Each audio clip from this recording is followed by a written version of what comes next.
What? Just life. I know. Welcome back, guys. Just life. Welcome back, guys. Welcome to episodes of How Mari's Brain Works. Steph messaged me. When did we decide 9? Sometime during the week. Yesterday, I think. Well, we decided at like the beginning of summer we were gonna do it every other Sunday at 9, but I was like, I should probably remind her just in case. Because last time you're like, I was gonna go get coffee. But I feel like a few days ago, because I had enough. I think it was Friday. I said, are we still good for 9 on Sunday? Yeah, I had enough times in my mind to say, put a reminder in your calendar, right? Put a reminder in your calendar. I said it like 3 times to myself, and I was in the middle of things when I said that. And if I don't stop in that exact moment, and I'll never remember it. And so then 8:47, Steph goes, hey, or like 8:45, she goes, hey, see you in 15 minutes. And I was like, bless up, I needed that reminder. I was just eating cereal on the couch, living life. But it was nice because I habit stacked. I got up and I washed the dishes because I did not want to do them. So I was like, ugh, I just don't feel like it because I'm fucking beat from yesterday. So I got up and I washed the dishes real quick, and Soph came out and asked me if I needed any help. What? And I was like, you're like, where's my daughter? Who are you? Jeff and I came home yesterday from running and grabbing food and everything, and like back to the house. We were gonna try to drop off the bricks. The cement. Hold on, you're like super. Hold on. Well, we could. You're super glitchy. I don't know what to do. Well, I'll edit that part out, but I couldn't understand anything you were saying. Okay, what was I saying? You left to go get food. Oh, you just got glitchy. Oh. We left to go get food because we were going to drop the cement bricks off and stuff, but the city charges $100 for it. Okay. And they told us to go to Gleason or to Oaks because they grind it down and use it as filler. And so Jeff's like, okay, well then maybe we'll try to do that. So both of those places were closed, so we brought it back. He parked the Jeep because it's all in the back of the Jeep. He parked it in the driveway and jacked his. When I tell you something keeps going off in this office and there is nothing to be going off in this office, it's freaking me the fuck out. Like an email notification, like a doo-doo. What is happening? Is Jeff's phone in here? Whatever. So his Jeep's parked in the driveway and a jack is under it, like taking the pressure off the back of his shocks or whatever the fuck is being affected by it. Shocks, I would assume, because it's like the weight is bearing down. And then we took my car and we went and got food and everything. I came back and my mom and Soph were cleaning the kitchen, and I was like, oh my God. Like she was cleaning the microwave. Nice. I was like, thank you. What's going on? And then she asked to help this morning, and I was like, is this my lucky day? It was nice. It was really Do you ever nice. leave her home alone for short periods of time? Yeah. Like we'll go for a walk with like a half an hour. Now that if she didn't have a phone, I would not. I would absolutely not. But now that she has a phone and I can message her, because I'll usually we'll do 15 minutes and I'll text her, hey, halfway through, are you okay? Which is really my own safety because it's my own concern, not safety. My own concern, because she the other day told me when I went to my doctor's appointment and I was in there for like 45 minutes, she was in the car with her phone because she didn't want to come in. And if it was a big hospital system, I would not leave her in the car. But it's a small office building with like 3 parking spots. So I could see the car. And I said, hey, I'm almost done. And she was like, quit texting me. You're ruining my game. Okay. And I was like, all right. But now that she has a phone, we'll go for like a walk, or the one day we did grocery shopping for like an hour. So we'll do like little things like that, but I will not. Mine has no desire to stay home alone. I'm like, dude, when I was your age, I couldn't wait to fucking stay home alone. Are you kidding? That's all I wanted was to be home alone. I wonder if it's different though, like the feeling of an apartment building. But that should feel safer. Like you need a key to get in the front door and then another key to get in my door. You know what I'm saying? Like, like, bro, nobody's going to break in and they can't get in the building. So. But I wonder if kids don't see it that way. Like adults, we can like rationalize like, there's like so many points of entry that are locked and keyed. Like there's no way. But like in his mind, like maybe it's like there's a bunch of people live here. People everywhere. Like anybody could, which is, I mean, again, kids, it's the black and white thinking. Yeah, and I'll leave her alone for a few, not a few hours, but a couple of moments. which I can't wait until I can fucking leave her home alone. Right. And just not have to worry about it. And she doesn't have to pay. I don't have to pay for a summer camp. Fucking $170 a week. It makes me sick. It makes me absolutely fucking sick. Which I'm sure people are like, $170, that's cheap. For No, you, it's not. For you, maybe, sure. Like, you pay probably $1,000 a month for your kid being in fucking care. I don't care. 170 is entirely much more than I want to pay. Especially when it's not fucking full time.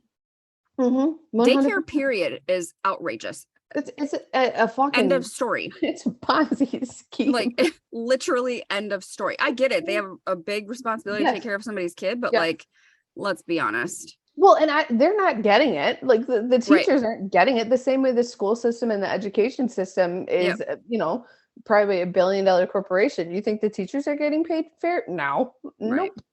So I totally get it. It's so irritating. But we went back to the St. Ed's. It's like Our Lady of Grace now. I don't know what the fuck it's called, but we went back to St. Ed's for the summer, and the fucking one teacher carded me to prove I was so smart. Oh, to pick her up. It was our 4th year. This is our 4th year doing it. I was like, she's like, sorry if I met you last year. And I was like, you did. You and the year before, and the year before that, which I'm grateful. She is diligent and not just letting kids go with anyone. I was frustrated because we've had this interaction before. Yeah. Like, when I didn't have my thing and I was on the approved list, but didn't have my license because I was picking up the boys. So it was 3 years ago, and I made a pretty big deal about it then. Mm-hmm. Like, I was like, okay, I'll call my sister then, and you can talk to her on the phone. Because, like, they're clearly hugging me. They're calling me at Momo. I had the key fob to get into the building. Yeah. So, like, it's not like I'm some rando. It could have been a fucking scheme that you taught these boys to call you Aunt Momo and you just want to kidnap them, okay? Thought them outside. It's possible. Hey, guys. So I'm going to come and pick you up and pretend to be your aunt. This is what you're going to call me, and just give me lots of love. Lots of love. So irritating. I will tell you the amount of fucking messages I got about, oh my God, Mari talking about Jeff and the sunscreen was so fucking funny.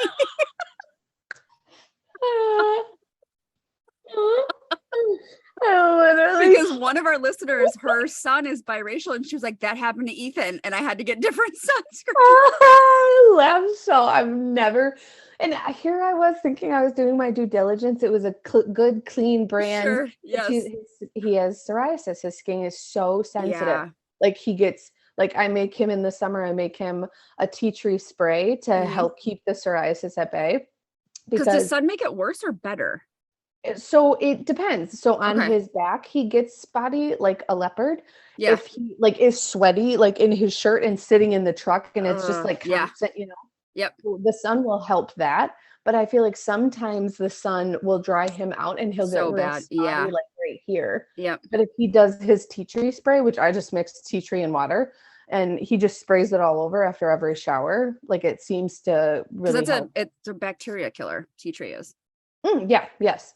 So I'm like, oh, okay. Like, Terry used to give it to her boys, like, do sprays with them, because Dom had like it looked like a mole, but I think it was a skin tag, because skin tags can be like different sizes of versions. And I would think it was a skin tag on the back of his head, and she put it on religiously for 1.5 years, and it went away. Religiously every day for 1.5 years. Of course. And I'm like, that's dedication. That's dedication. I went to the doctor. Cut it off. I had one that I didn't know was, like, I had Adrian look at it. I was like, what is this? I was like, is it a mole? Like, what is it? She's like, I think it's a skin tag. And first of all, I was like, I'm gross. That's gross. I used a fucking like wart freeze off thing. It worked fine. Yep. Yeah. I had two on the back of my neck when I was younger. Well, like mid-20s, and then went and got them cut off. I always thought they were moles. I know, gross, right? Why? The name. Can we name them something else? Because the name is fucking nasty. Yeah, I used to have a wart right here, and I'm like, why are they called that? Stop with warts. Why is it called a wart? Wart. Ew. Wart. It's disgusting. But yeah, I had it right here. It was so embarrassing. As a kid, I was like, this is my 13th reason. This is the end. This is the end for me. So. I was like, Mom, if you don't fucking get me, well, just kidding. I never said that because I was terrified. My mom would have brought me literally when I was 5, but I was like, no. Yeah. It's so obnoxious. What a good lesson. The amount of things that we keep ourselves from doing because of fear. And then we finally do it and we're like, you baby bitch. Literally. Yes, which coincides with the book that I just read, which was the 5-second rule. Yeah. I cannot tell you the amount of things in my life that I've been like, no, I'm too scared. I can't do it. I'm this, that. And I'm like, on the opposite side of it, I'm like, you fucking what? What are you doing? Or even all the things that we thought were a huge deal socially when we were younger. That's like, what? Oh my God. So irrelevant. Yeah. So many, I have a lot of teen girls, right? Excuse me. I have a lot of teen girls right now, and a lot of them are graduating high school. And I cannot wait for the dynamic shift of them now that they're leaving high school. Obviously, they're going to have probably very big summers because everything. And then as they settle in over the next 6 months to a year, I can't wait for them to be like, oh, none of it was ever an issue, right? And like none of it actually mattered. Yeah, you don't know that, and it is that important to you when you are going through it. So I'm not saying that they're going to have this revelation of like, you know, oh, I was being ridiculous, because it's not that you're being ridiculous. It's just that was your point of view. But as you gain more perspective, you're like, what the fuck? Because I tell them, I'm like, I get how it feels right now. I totally get that, and we can honor and validate that. I want you to know, though, that I have seen so many people, my own experiences included. I can almost guarantee, right? I can't for certain, but I can almost guarantee that by the time you get out of high school, you get a year or two down the road, you're going to look back and be like, none of that mattered. None of it. And it does then, but like none of it mattered. Yeah, the 5-second rule. What? I will say good book, but like how you said, it was repetitive. Here's the thing. And I'm going to try to start creating more consistent blog posts for my website. And so I posted one yesterday, and then I posted one to post next week, and I did it on the 5-second rule. And I don't love to criticize books, because here's the thing, that's somebody's like work of art. And I would feel like shit if somebody was like, this book is fucking terrible. Like, and everybody has their own opinion, right? It just heavily felt like she was trying to push it on you by telling you all of these other people's experience, when like you could have just told me how you came up with it and like how you use it. I would have gotten just as much information from it versus like 80 million other people's versions of what they've used it for. And it was just like constant. And she would put like posts of, because you listened to it, or did you read it? Listened. Okay, because she would like whole pages would be like people's posts from social media, and I'm like, skip. Well, I just read 4 pages in 13 seconds because I just fucking skipped right over, you know. Yeah, she read them, and I did feel like it was redundant. However, I feel it is a good point that brings up what I've been dealing with clients this week. Sure. Is that I think that people struggle with the idea that something that feels so big, so overwhelming, so whatever, in order to change that, it is literally just a few steps. Yes. It's just a few steps. So I think that they want to have all of this external validation, which I think is what she was doing, of pouring in as to like, it worked for all of these people and all of these different lives. So clearly there's something to it, right? Because how many times have you and I said, we don't ask clients to do things that we don't do. So, but how many times have we gotten pushback of clients being like, well, that's easy for you to say, or that was your, you know, like this, it's not, mental health is not rocket science. You can look at any of the theories and understand that it all comes back to controlling the way that you think about yourself, the situation around you, and whether or not you are present in this moment. If you are not present and you are in the past and you are in the future, you're cultivating these depressive episodes, these anxious spirals that we're in. But if we're in the present moment, it is a one step at a time type thought process. And you can then control your thoughts about the things that are going on. I would change that verbiage from control, though, to like being present with your emotions. Because again, for somebody like me who wants to control everything, the second I can't control my thoughts, then I feel more out of control. You know what I'm saying? So it's like, it really is about sitting with your thoughts, identifying them as thoughts, and then making a choice to decide that I'm going to do something different. Yeah, right? That is a good thing. Yes, because I'm thinking like control in the sense of it is your control making a choice. To choose. Yes. So that is good verbiage. Yes. It is within your ability to make the choices of how you are going to proceed with the emotion that you are experiencing. Yes. 100%. I like literally, I had a moment with a client this week where, and I'm going to try to frame this in the most professional way possible. Okay.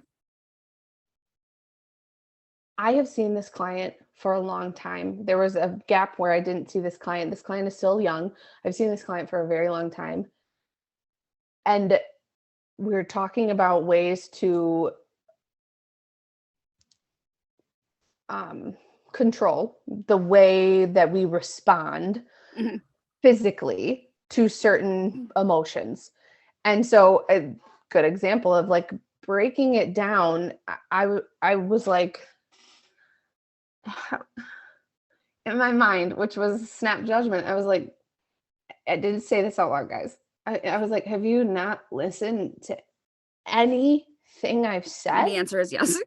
For the past however many years, like I'm not blowing smoke up your ass. Like this, I'm not, if you can look at any theory, you can go all the way back to Freud, the id, ego, and superego, and how he breaks that down. You can do any theory, and it's focusing on yourself, being present in your mind, what is going on up here. And if you can start to rework that, which you can, because it's a choice. Correct. You can start to rework that.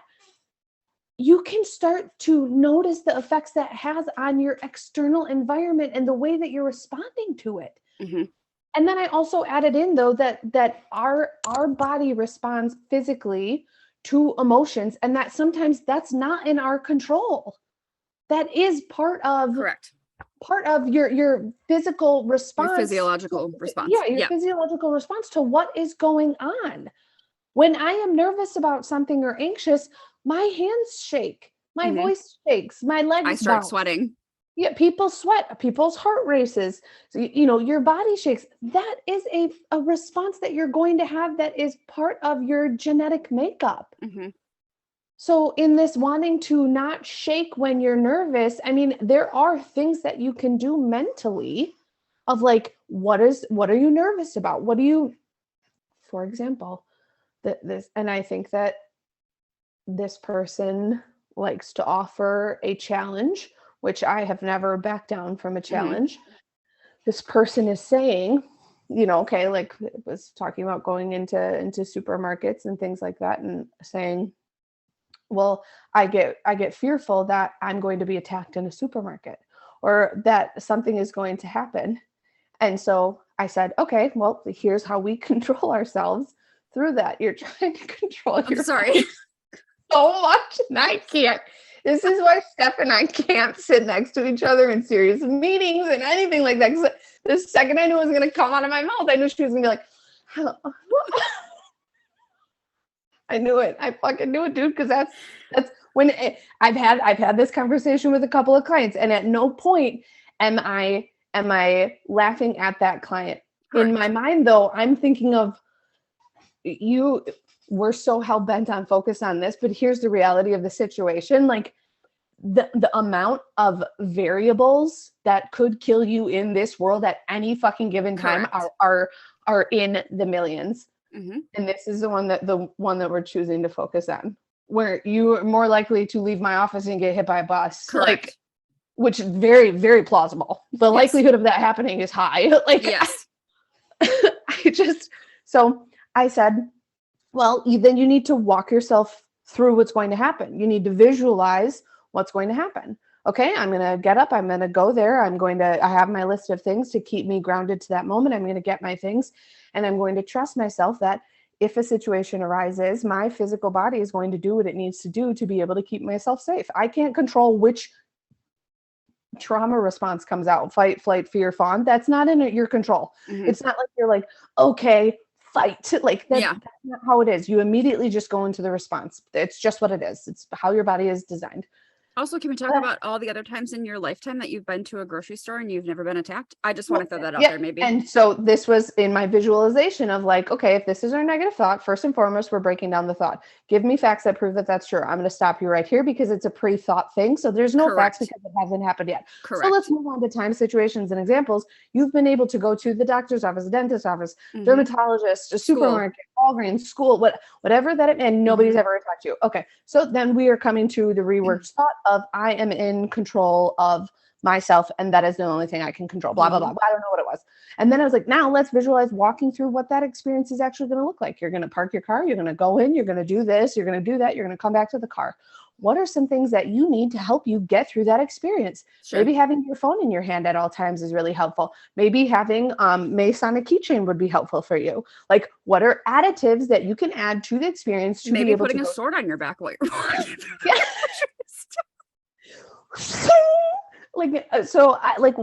What ways can you prep and arm yourself, right, to make yourself feel more comfortable? So then we went through that, and then so I'm just supposed to think about like what is going on. Yes. Well, how am I supposed to write all this down like when I'm driving? Because they get nervous when driving too. I said, you're not. When you're in the experience, you're supposed to be in it. You're supposed to be in that moment. So the beginning is to prep, which you're not doing the experience yet. In the moment, you are in the moment. And then when you come back to the car or your house, whatever, that's the decompression to be able to use that to be like, hey, this was another exposure that I was able to do these things.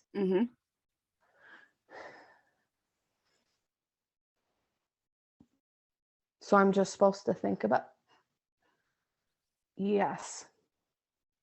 I said way more words and there were more points made.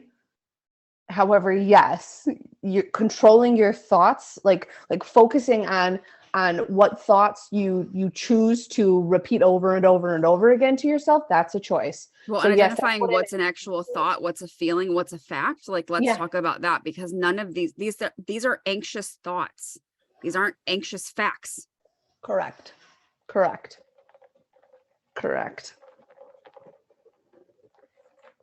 So I think, getting to my point, I think that when we share these tools, these tricks, that unless there is a shit ton of proof, that people are like, well, that's only because it worked for you. Sure. I feel like that's for literally anything. Yeah, 1000%. Because think about weight loss. People are like, well, you're not losing weight because of this. Bitch, you don't know my chemical makeup in my body. So don't tell me that it's because of XYZ, because that's what it was for you. Yeah, 1000%. 1000%. And I think that is run rampant on social media of, well, this is what you need to do to lose weight. This is what you need to do to put on muscle. This is what you need to do in order to have a more successful business. I wish I could eat all the protein people eat all the time. You know how bad my stomach would hurt? Oh my God. It already fucking hurts with the shit that I eat and drink now. I don't want to just eat protein. I don't. You don't want to walk around with like lunch meat in your hand and just fucking eat it out of the container. I'm so over it. I'm so over the word protein. It's important. It's necessary. It is so necessary. However, I'm like, God, just shut up about it. I just, God, it was a week. It was 2 weeks, but it was a week. I was talking to one of my clients. Actually, no, I was talking to my nail girl. Because she also works hella hours, though she's cut back quite a bit, but she'll see, 8 to 10 people a day. I can't imagine doing 8 people's nails in one day. I can't. But there's also people that can't imagine talking to 8 people about their problems, quote unquote, every day either. Yeah. But I was like, do you ever feel burnt out? She was like, yeah. She's like, but lately I've been like traveling with like her boyfriend more. And she's like, I'm trying to do more things for myself. Because before she used to work like 6 days a week, regardless. Now I think she works like 4.5 maybe. But she was like, do you? And I was like, yes. And here's the problem that I've encountered. I can't afford to be burnt out. It's not realistic for me. So I just have to keep going. Like, I don't have time. I don't have the funds to be like, yeah, I'm burnt out. I'm going to take 2 weeks off. that's not how that works for me. So I have to accept that that's where I'm at and like conserve as much energy as I possibly can throughout the day by giving to myself first, obviously making sure my son is taken care of, then making sure my clients are feeling seen and heard, and then trying to recharge at night. Not that I think that it's 100% out of my control, but it just feels like I'm doing all that I can do and it's not necessarily getting any better, which is kind of exhausting. I'm actually reading a book now called Burnout. There's other words to it. I don't remember what they are. The woman who wrote it, though, is actually the woman who wrote the book Come As You Are, which is about like female sexuality and stuff. She has her doctorate. I don't know what it's in, but it's like her and I think it's her twin sister. And she talks a lot about her experience of her twin sister with burnout and like how they, not how they treated it, because she didn't treat her sister, but like the experiences that they have. But it's mainly about like burnout with women and how she talks about completing the stress cycle, because if you don't complete the entire cycle, the burnout just continues. Does that make sense? Yeah, 100%. I'm not very far in because unlike the 5-second rule was very easy to read. Like my 9-year-old could read it and 100% understand it. Yeah. I saw critiques of like, this is like high school writing. I'm like, first of all, high school writing. Shut the fuck up. You mean the ease of it? Then yes. But like, if you mean like, rude. This isn't a dissertation. Well, and that's kind of how the burnout one reads. It's very, it's like real life mixed with big words. Sure. And I need like the mental capacity to interpret big words. You know, like I can't just like mindlessly read it and pick it up and like, I can't just read it at the pool. I have to be focused. If that makes sense. Whereas like 5-second rule, I could read it at the pool. There could be noise around. This one isn't like that. But I'm hoping that it's stuff that I can share with people in session and stuff, because I have a lot of clients that also feel very burnt out that work in like helping professions, right? Like lawyers, teachers, right? I will tell you, I feel like it has been a very common thread with my clients that the past 3 to 4 weeks have been very heavy, very heavy, very, very heavy. And especially like with friends and, you know, what you're going through, 100%. This chair is so fucking squeaky. It's driving me absolutely bonkers. I think too, there has to be space given to the new situation that you are in with the money that you were putting away. And I think that is something that is very difficult for myself when I started in therapy of like, okay, I went out to be by myself, to be able to keep more of the funds that I actually accrue while working instead of giving them to an agency or whatever. Sure. And the government is like, plot twist. You're still going to give us more. You're actually give us more, and it's going to hurt because you're going to see it first, and then you have to give it to us, which is upsetting because we are out of a paycheck. You look at it afterwards and you're like, oh, it wasn't mine anyways. When it work for yourself and you get the cash, you're like, oh my God, I have all this money in my account. And you're like, no, you don't. And when we say all this money in our account, we mean like, I'm not like rolling in money. The ability to pay bills with no stress. And now it's like, well, I could pay this bill or this bill, and then I'll have to wait next week to see about this bill. And it was a big struggle for me in the beginning of seeing that money go away and not feeling slighted by it, because it's hurtful. It's like I